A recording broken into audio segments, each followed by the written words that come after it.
the COVID-19 surge, Chinese hackers, and Guantanamo prisoners. I'm Adam Byrne, and this is The Square Circle.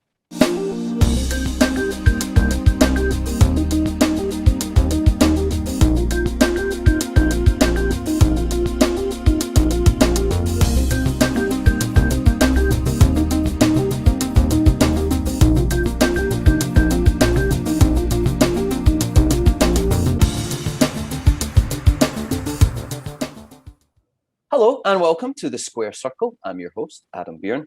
Joining us today are libertarian writer and senior fellow at the Cato Institute, Doug Bandow. Hello, Doug. Hi, glad to be on. We also have progressive activist Erin Matson. Hi, Erin. Hi, Adam. And lastly, the conservative columnist and Newsweek contributing editor, Peter Roff. Peter, hello. Thank you, Adam. Good to be with you. Welcome, everybody. So, this week saw a resurgence of COVID-19 in the US, especially the so-called Delta variant. Here's the story from India's WION. Now, the 7-day average of COVID-19 cases reportedly has risen by more than 37,000 infections.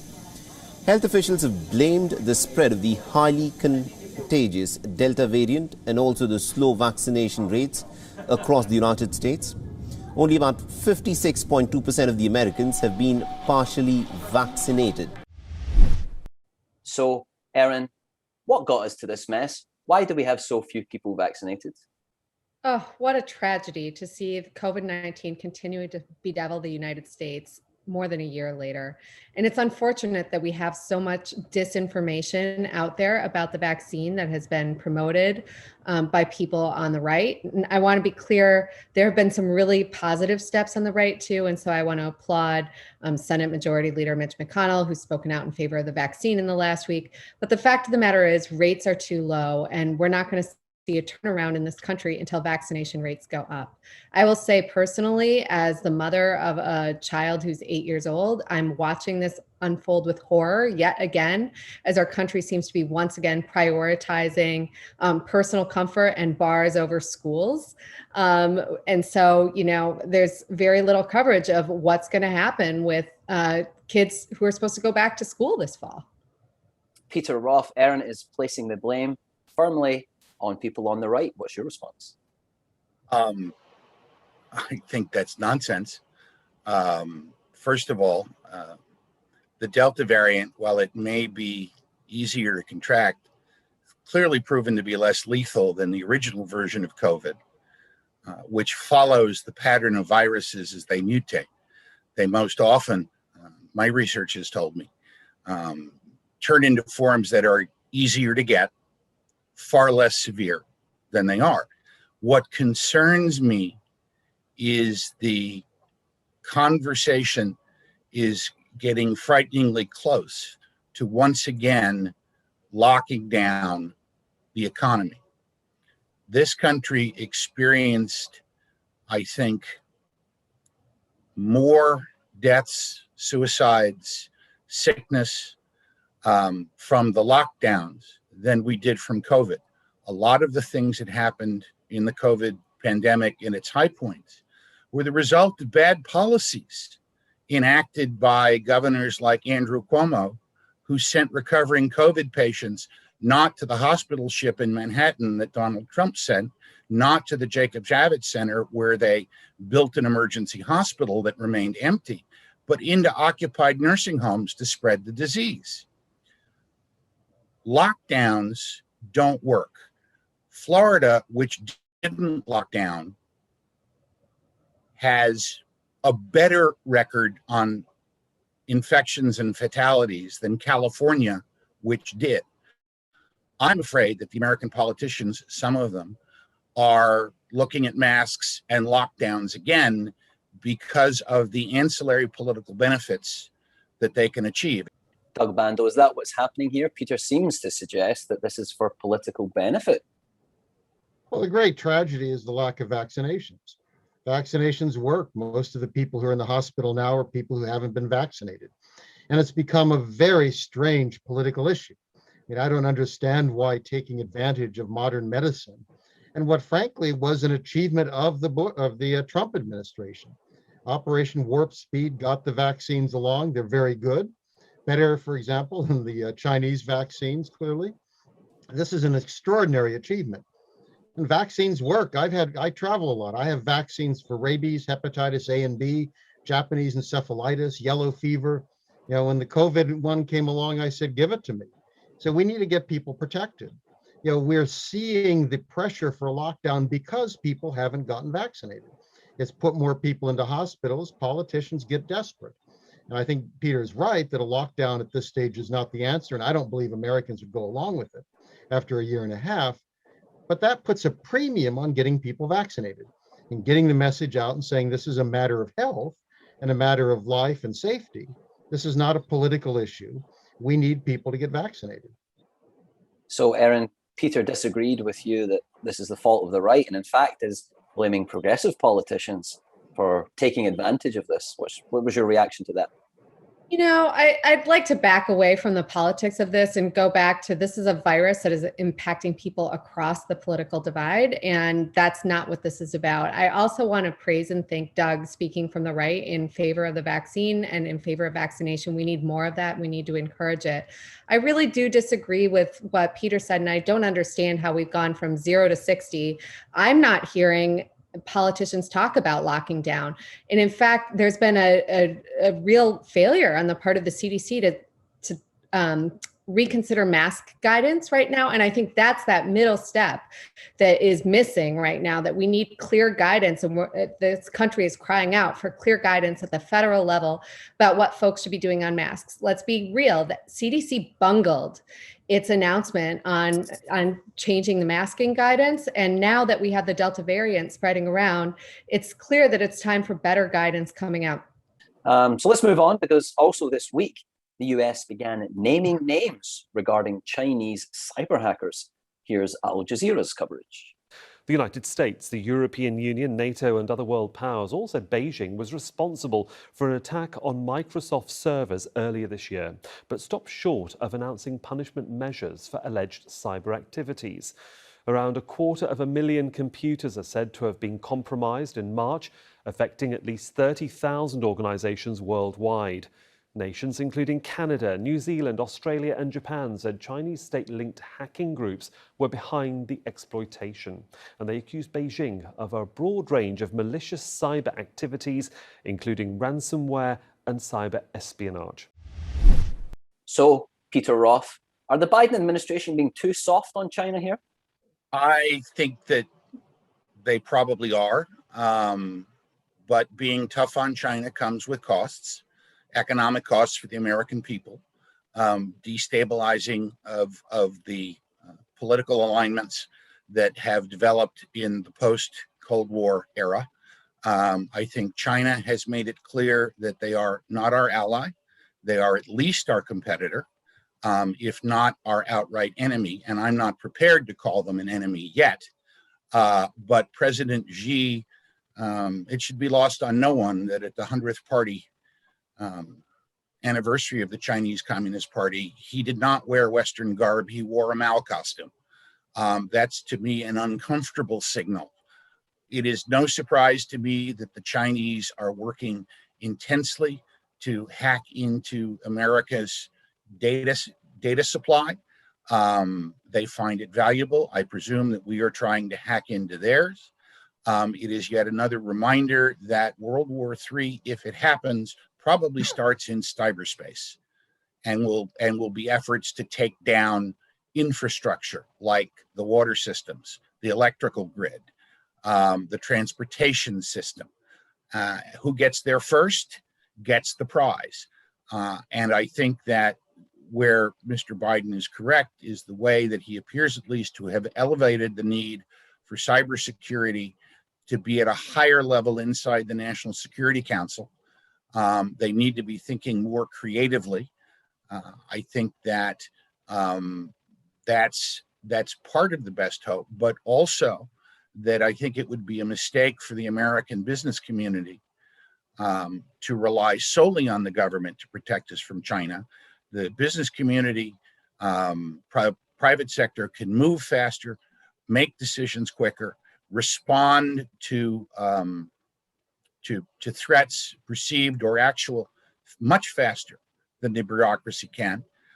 And so I'm hoping that we don't see the government to encourage a burden shift from the private sector to let us handle it. Okay, and Erin Matson, what in your mind explains the difference between the way President Biden is treating Russia and China on this front? That's a great question. And, what I'm seeing is that we are not, as a nation, putting enough emphasis on deterring cybercrime, and especially from authoritarian governments around the world. And so I haven't been looking closely between the differences between what's happening on Russia and hacking and China on hacking. But I'm deeply concerned, and I think that we as a country need to grapple with this. The fact of the matter is, we saw it with gas prices skyrocketing, people filling bags full of gas. We are incredibly vulnerable to hacking in terms of people's personal information, our businesses, and our ability to function.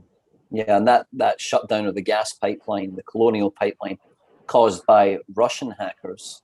Doug Bandow, President Biden's been very clear in his trip to Europe and since then that he was going to crack down hard on Russia if they had cyber attacks against critical American infrastructure, yet that's seemingly absent when it comes to China. Why? Well, the president has routinely referred to China as a competitor and Russia as an enemy. I mean, his whole time, even in the Obama administration, his time in office, he's tended to be much harsher towards Russia than to China, even though I think in the view of most kind of analysts in the international realm, China would seem to be the more serious threat to the United States, the potential peer competitor, the country that can match the US on economics and global reach in a way that Russia cannot. So I assume that that is part of it. Now, the president may have changed his approach a bit to Russia after the summit. There's some question about the recent hack, or we think were Russians, if not necessarily the government. The challenge is that in both Russia and China, it's a fair presumption that even individuals who are acting as hackers are probably known to the regime, or at least could be found out by the regime. So it's very hard to accept. China, of course, has rejected the accusations, said they have nothing to do with it, and that why should they be blamed when the US and other countries have done far more of the hacking? So they've rejected this. Another problem, of course, is that well done retaliation we won't know about. That I would like to think that we in fact are prepared to retaliate in significant ways, so that whether it be China or Russia or North Korea or Iran or somebody else, that countries would realize if they hack the United States, they pay a significant price. The difficulty with that is, of course, if we do that, we can't very well announce it. That you want this to be done. You don't really want to put this on the front page necessarily. But let's move on, because this week the Biden administration transferred its first prisoner out of Guantanamo Bay, Cuba. Here's NBC News' coverage. So he's one of several detainees at Guantanamo Bay who had already been classified that they were eligible to transfer. In fact, he was one who was classified eligible to transfer under the Obama administration. What happened is when President Trump came in, they decided they were not going to send any of these men away. They were not going to send them to any other countries. So they've basically been waiting there all this time. When the Biden administration came in, they then restarted these negotiations with some of these countries to take them in. So, Doug Bandow, Guantanamo Bay, after all these years, is it still a useful counter-terror tool, or is it a stain on America's human rights record? Well, I think we're at a stage where our goal should be to close Guantanamo Bay. At the peak, we had around 780 people. There we're down to about 40. One of them, a Moroccan, was transferred to the Moroccan government. About 10 of the remaining have been approved for transfers. They're sometimes complicated. You have to find somebody willing to take them. You have to worry about security arrangements. Beyond that, we have a number of them who are subject to periodic review. Another 10 or so are awaiting action by military commissions. They can't be freed, but it makes sense for us to find other ways to hold them. One could imagine supermax, prisons in the United States. The military commission should finish their work. I think that it filled a need at a very difficult time. We've kept it open longer than we should have. Some of the things that went on there are a stain. The problem is we're dealing with very tough people when we went into the anti-terrorism actions, but we're at a point now where we can close it. And we have to find a final disposition for these folks to make sure they can't harm anyone. So it doesn't mean just letting them go, but it does mean making a real effort to find alternative mechanisms, transferring those that we can, finding other ways to hold them, presumably in the United States, if not. Erin Matson, what's the solution for you? Well, from my point of view, it's time to close down Guantanamo. It shouldn't have been opened in the first place. I'm very disappointed that the United States did not use traditional mechanisms. The fact of the matter is we do have mechanisms using the rule of law to try terrorists and to charge them. And so I believe the time to close it is now. And it's horrific that it's taken so long to get to this point. Peter Roff, did the Bush administration back America into a corner here by going outside of the rule of law, as Erin suggested, and in fact by torturing these prisoners? I don't think they went outside the rule of law. Guantanamo is not Abu Ghraib. What went on in Abu Ghraib is disgraceful. I think the prisoners at Guantanamo, seeing as how they were combatants, they weren't terrorists. They were combatants. Many of them were seized in combat situations. The civilian legal code of justice doesn't apply. You could argue that the military code of justice doesn't apply either. And that suggests that we perhaps need an international convention on the treatment of terrorists, much like we had an international convention on the treatment of prisoners of war, the Geneva Convention. I think that might be a step forward. But again, these were vicious killers and combatants. These were not just terrorists. And well, what about those accused of planning the 9/11 attack who are imprisoned at Guantanamo Bay? I mean, you could argue that was not a military action, because that was a terror attack, as you're describing it. It was a criminal offense. It could have been treated as a criminal offense within the continental United States, surely. Well, we treated the first attack on the World Trade Center as a criminal offense. And what did we get out of that? I think one of the things we got was the second attack. Okay, well, why don't we move on now and take a few questions from our listeners and those who view us on YouTube. And the first one comes from Gordon Clark. This is on our first topic on COVID-19 and vaccinations. And he's asking, will we just have to accept that about 30% of the population will refuse to get vaccinated no matter what? Who wants to jump in there? Erin, we've not heard from you for a little while. Well, we can't force people to get a shot. That's not the American way. However, I do think we shouldn't have to accept the status quo as it sits now. I mean, the fact of the matter is other countries have embraced vaccination passports. That seems like a really great idea that we should be looking into here. Whereas here at the state level, you have a number of lawmakers barring those from coming into play. So I do think there's things we can do. Forcing people to get vaccines doesn't seem like the way that's going to be here. Anyone else want to jump in on that? I mean, there was a study the other day that came out saying that 1 in 5 unvaccinated Americans believe the government is putting microchips into the vaccine. So what chance do we have of convincing those types of folks to get it? Well, I think Erin's right in the sense that we should allow companies, we should allow universities, we should allow businesses, to set a requirement that if you want to attend the university, you have to be vaccinated. If you want to come into a big box store, if the store wants to say, we want to see a vaccination proof, let them. I don't think that states should intervene in that. And this could be one way that you'd see at least some pressure put on people, not by the federal government, not by what they might see as a conspiracy against them, but instead by local people. Let a church make that decision. That if you want to come to church services, be vaccinated. If not, watch it online. But I think this is something, it is a serious problem because the lack of vaccination does have an impact beyond just the people who are not being vaccinated in terms of promoting the creation of other varieties, the potential threat to people who have a compromised immune systems who can't get vaccinated.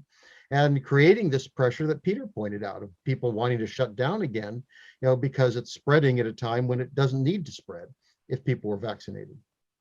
So Peter Roff, Doug, and Erin say that vaccine passports are the answer. Is it time for a vaccine passport?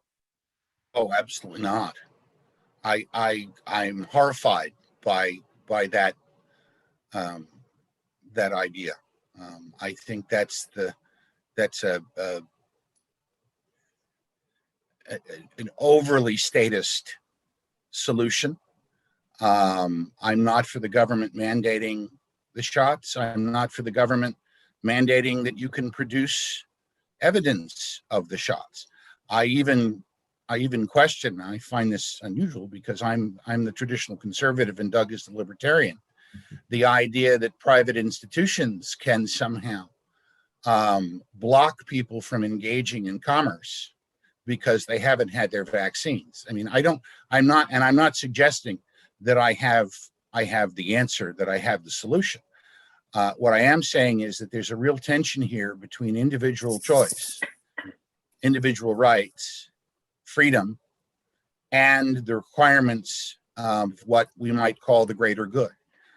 You're right that 1 in 5, there are polls that say 1 in 5 people think there are microchips in the vaccines. This is America. You can probably find polls that say 1 in 5 people believe in just about anything. And there are people who will be hardcore resistors and will not take the vaccine, either because they think it's the Trump vaccine, or they think it's not safe, or they think it's not necessary. And we have to respect those choices. And I am concerned that vaccine passports and some of the other ideas that people are putting forward, like the lockdowns, run roughshod over the rights of the individual. Okay, well, let's move on, because we do have one more question that comes from Adrian Evans. Adrian, I hope I said your name there correctly. And she asks, if an inmate released from Gitmo, as it's known, has to be under constant surveillance after being released, does that mean maybe he shouldn't have been released in the first place? And Peter, to your earlier point on that the inmate released from Guantanamo is now in Morocco with his family, not in prison, as you were suggesting should be the case. I feel certain that the Moroccan government knows where he is at every moment of every day. I agree with the questioner's premise that at least for some period of time, that these people ought to have required check-ins, be subject to inspection. When you're on parole, your rights against warrantless searches is suspended. The police can come into your house anytime and look around and look at anything. I think the same should be true for we know some of them return to the battlefield. I don't know the precise number. It wasn't a huge number, but one is too many. And so I remain concerned. I believe these are dangerous people. Doug is right that they've had 20 years to reflect and perhaps change their minds. But I'm not willing to risk the safety of the institutions of this country on that premise. These are not innocent people. Erin Matson, they're not innocent people. So to our questioner's point, maybe they shouldn't have been released in the first place.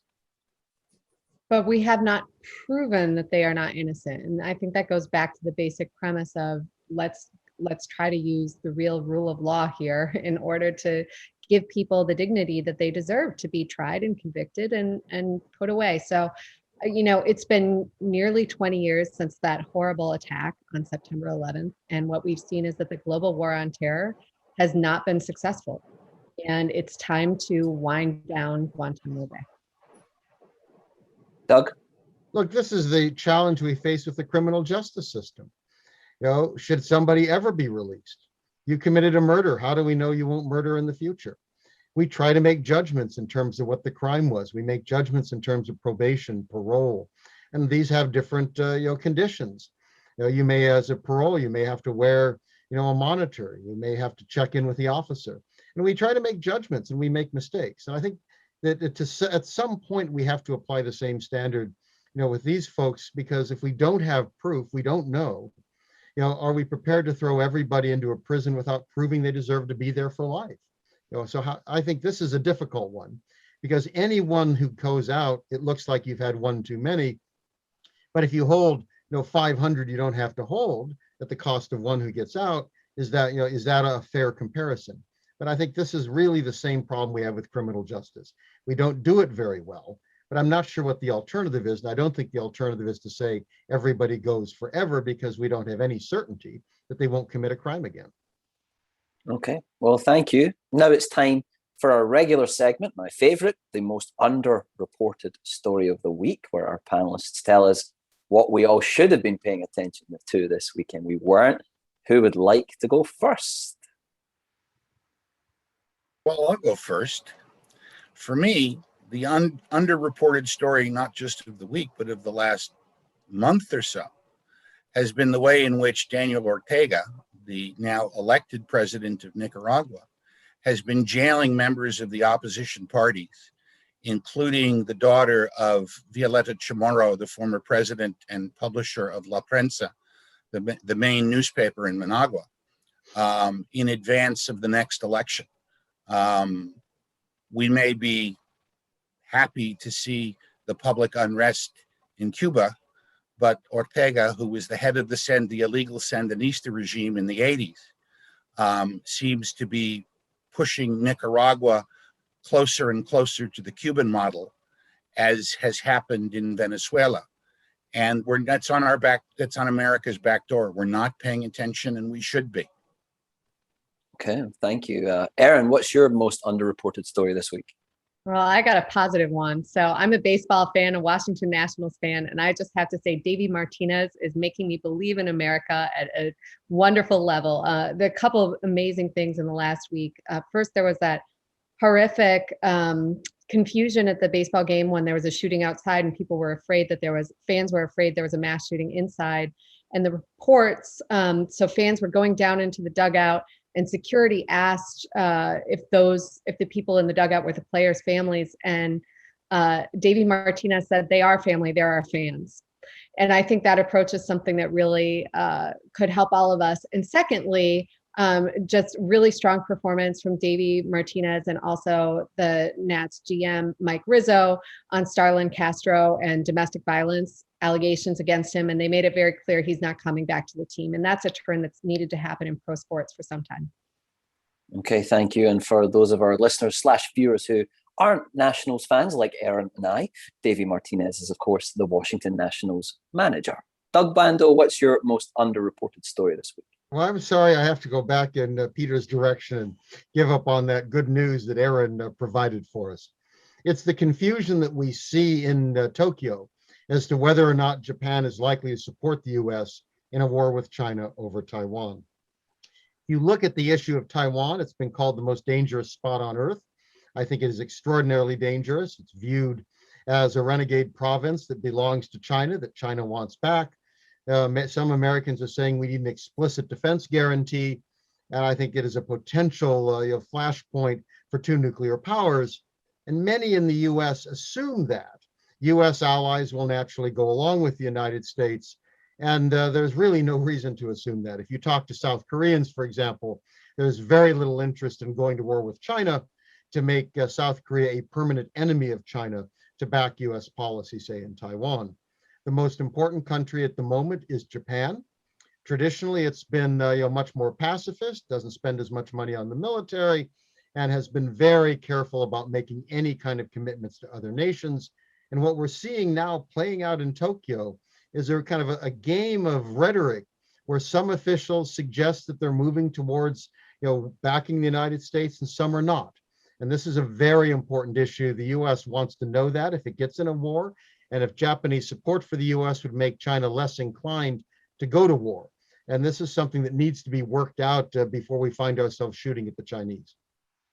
Okay, thank you, Doug. Light and shade indeed there in the most underreported stories this week. But that's all we have time for today. Thank you to our guests, Doug Bandow, Peter Roff, and Erin Matson. Thank you all for coming. And thank you for listening or watching indeed to The Square Circle. We will see you next week.